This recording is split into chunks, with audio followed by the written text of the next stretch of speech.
Siman Nundalet, Daf Pehe Amudalef. Dinim Hashaychim Lishtabach. La rachot qui concerne Lishtabach. Au Bogimel Sifim, il y a 3 paragraphes. Lishtabach ena potacha bebaruch. La bracha d'Ishtabach ne commence pas par Baruch. Commence par un texte, Lishtabach. Fiché Smucha le Baruch Shama.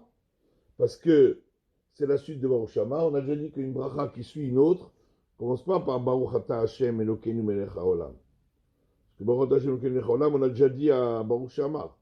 Donc on termine simplement Baruch Ata Hashem et à la fin du passage. Puisque les deux ont été institués pour les psuké des Imra, Zol Ifnehem, Zol Acharehem, l'une avant et l'une après. C'est pour ça qu'on n'a pas le droit de parler entre les deux, parce que il faut que les deux brachot, il faut les dire vraiment en suivi, l'une avant psuké des Imra et l'une après. Chez Ismoucha, dit Mishamura, Afalgar de psuké mafsikim benehem, bien qu'il y a beaucoup de versets entre les deux, la vefsek. Pas considéré comme une interruption, puisque c'est justement, une c'est fait pour être dit avant et l'autre c'est fait pour être dit après. Comme bracha achrona shebikrat shema, ou shebehalel, shigam kele matres bebaruch, baitama. Exactement comme la dernière bracha du Kriyat Shema, bien qu'il y ait le Kriyat Shema au milieu, ou bien la dernière bracha du Halel, à la fin du Halel, bien qu'il y ait le Halel au milieu. Là aussi, il ne commence pas par Baruch Ata Hashem Elokeinu Melech HaOlam. Juste, il termine par Baruch Ata Hashem. Parce que, pour la même raison, parce qu'elle suit la précédente. Alors, Bet, En Anotamen, Acha Melech Moulal Batishbachot. Et là, Acha Chei Olamim. Sham Usiyum Abracha.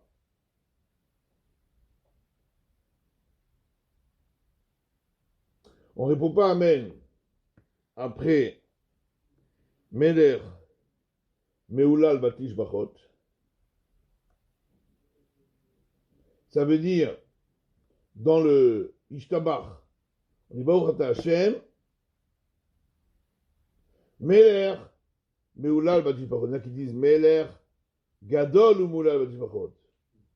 C'est les Soradim. Ou Melech Gadol Batish Bachot. C'est les Ashkenazim. Bon, en tout cas, lui dit Melech Meulal Batish Bachot. En tout cas, c'est le début, c'est pas la fin de la bracha. C'est après, on continue, Kel Haodaot, Adon Niflaot, etc. Donc, c'est pas la fin de la bracha. Donc, on ne doit pas dire Amen à cet endroit-là. Mais à la fin, tout à la fin de la bracha, quand on dit Chei Olamim. Mais Melech Yachid Chei Olamim ou Melech Kel Chei Olamim, selon les Nostraot, c'est Sham Isiyum Abracha. C'est ça la fin de la bracha, c'est là qu'on répond Amen. Alors, Shtabura, petit pachot. Zur Haya Nusratur. Ça, c'était le Nosar du Shulchan Aruch. Baruch Hashem, Melech Meulal Batish Bachot, Kel Haodaot, etc. Ava Nusratenu, Ken Melech Gadol Batish Bachot.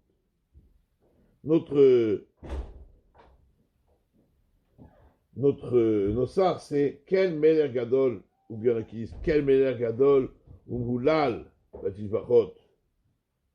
En tout cas, c'est pareil, ça revient au même. Donc, ce marché, ce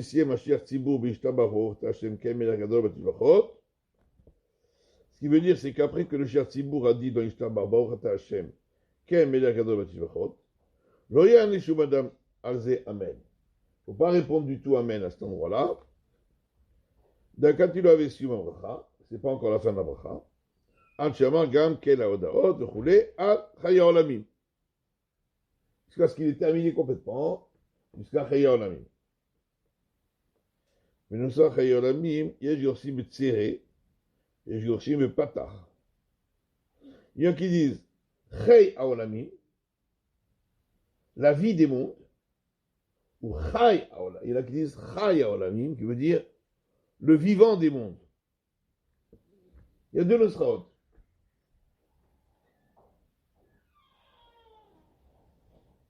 Donc il y en a qui disent avec un tsere, il y en a qui disent avec un patach.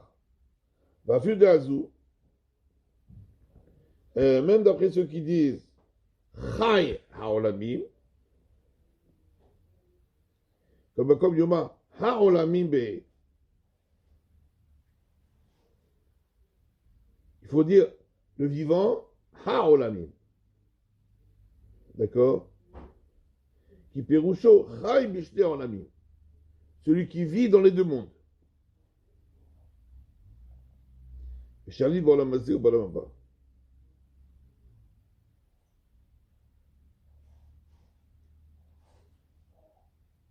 En réalité, c'est plus, et donc il est, il est, il a le pouvoir dans les deux mondes. Le monde ici et le monde. C'est pour ça qu'on dit Aolamim. On va dire Chai Aolamim, c'est plus Mistaber, quoi, a priori. Chai Aolamim, ce qui est vivant dans les deux mondes. C'est-à-dire qu'il a le pouvoir sur les deux mondes.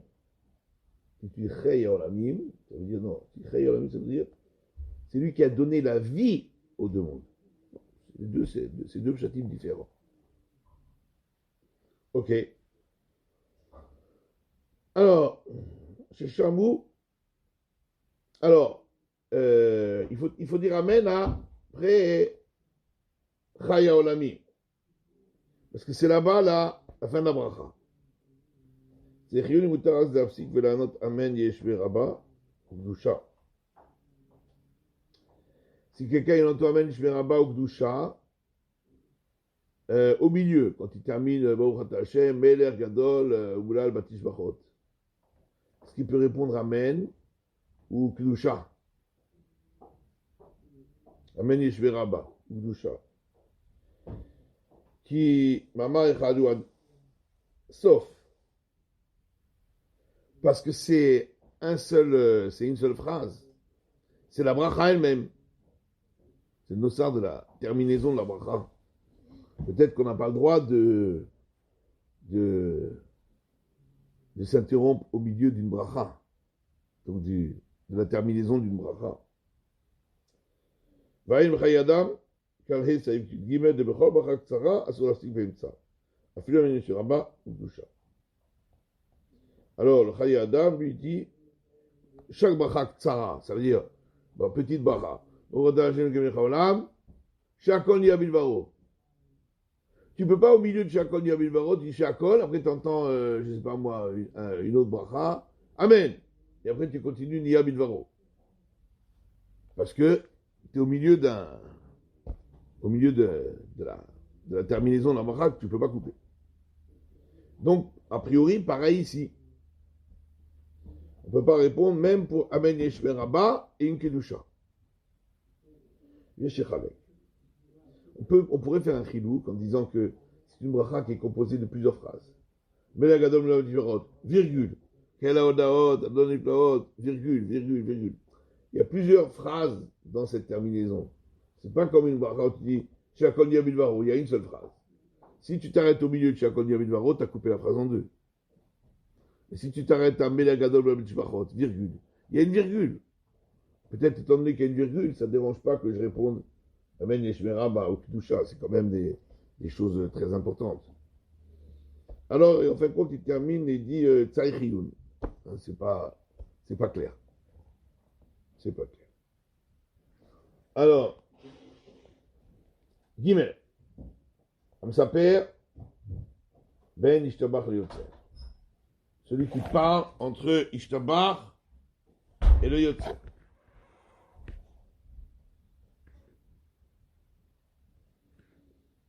Avera Ibeyado. C'est une Avera. Le Choser allait à Merochea Milchama. Et il retourne chez lui pour cette Avera-là. Ceux qui partaient à la guerre. Alors il y avait le Mashour Milchama qui disait celui qui a fait une faute et qui a peur du châtiment, il peut retourner chez lui à la maison. Avant de partir. Et ceux qui ont peur, tout ça, parce qu'ils ont fait des fautes, qui rentrent chez eux. Alors si quelqu'un a parlé entre Ishtabach et Yotzer, c'est une faute suffisante pour rentrer chez soi, quoi. C'est quand même, c'est-à-dire que c'est pas un petit truc, quoi.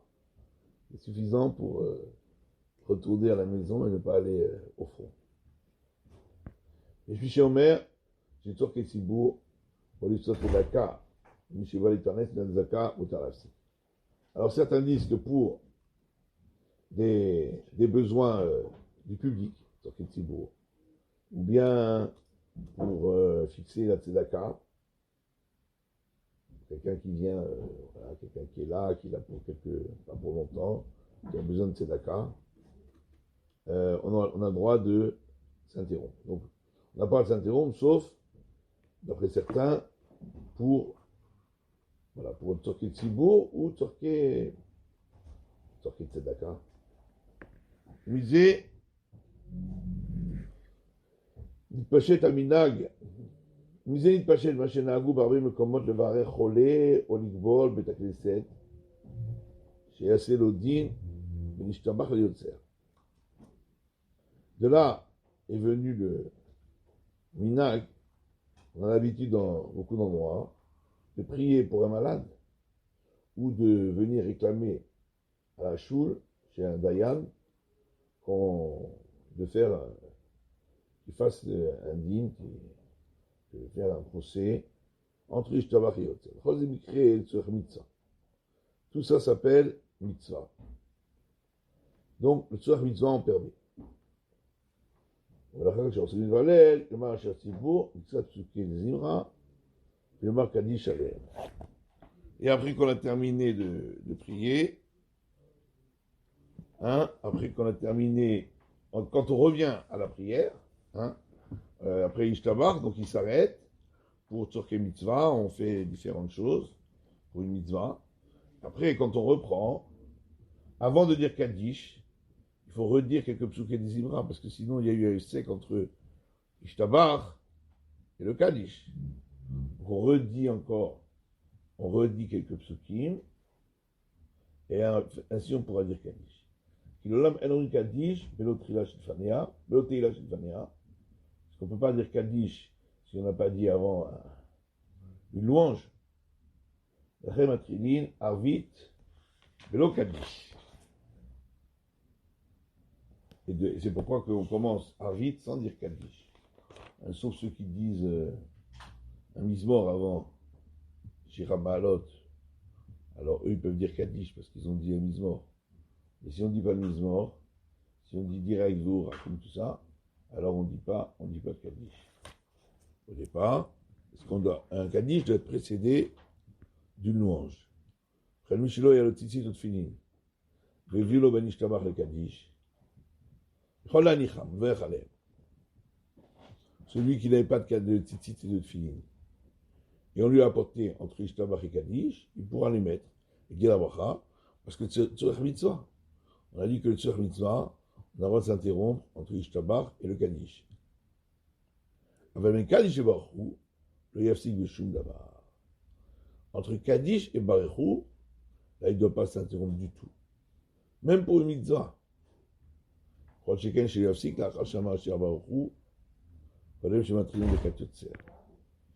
Et à plus forte raison de ne pas s'interrompre après que le Shatzibur a dit Baruch, avant qu'on commence le Yotzer, même pour une mitzvah. Alors, qu'est-ce qu'il fait pour le Talit et Tfilin? On verra dans le Shnawar. Donc, on ne doit pas s'interrompre entre Ishtabar et le Kaddish. C'est une Avera. Et sauf quand c'est Tzorach Mitzvah. On permet pour Tzorach Tzibour, Tzedaka, voilà, pour un cholé, pour prier, etc. Mettre talit et tfilin avec bracha, ça on permettra Tzorach Mitzvah. Par contre, après, entre Kaddish et Baruch, il y a plus forte raison après Baruch, ça, même pour le Tzorach Mitzvah, on ne permettra pas. Alors, on continue. Amesavi Amenishtabach Yotzer. Ishtabura. Viktavim Ketav. D'abord, Basset et Vitchoua, Mamakim Kartif Hashem Ishtabach Yotzer. C'est Chiyun. Dans les Ktavim, qui devait Harizal, dans les écrits du Harizal, il est écrit de dire, pendant la Seret Tchouva, le Mizmor, Mamakim Kartif Hashem.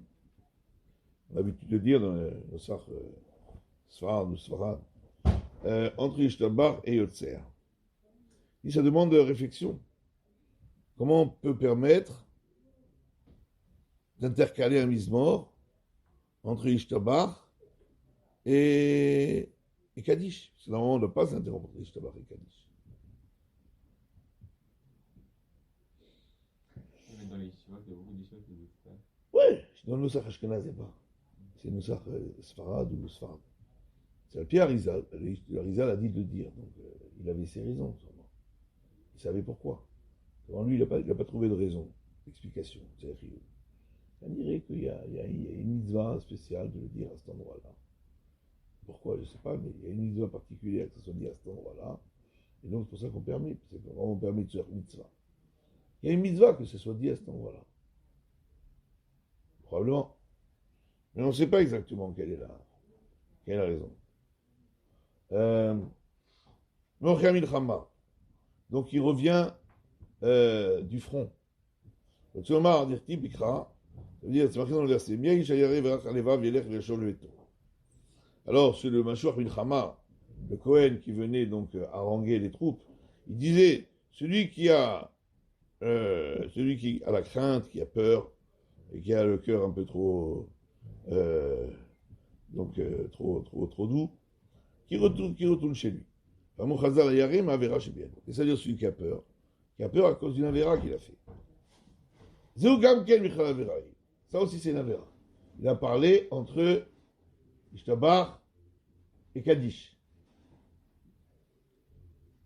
D'ailleurs, Rabba Katav Hashem Mate Moshe, שהקליפות מבטלים לעלות התפילה, ועל ידי פסוקי דזמרה מרחיקים אותם. Alors, dans le Sefer Maté Moshe, c'est marqué que les clipotes, ça veut dire les avérotes, les toumotes, etc., empêchent la tfila de monter. Avec les psouké des Imra, on les détruit.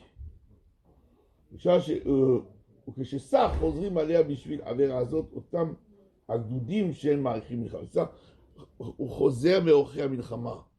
Ça veut dire ceux qui font la guerre contre lui, les clipotes, elles reviennent. S'il a parlé entre Ishtabar et Kaddish, alors tout ce qu'il a fait, psouké des Imra, tout ça, c'est annulé, ça revient. Benen Bavotenu Arabim, donc elles reviennent parmi nous par nos fautes.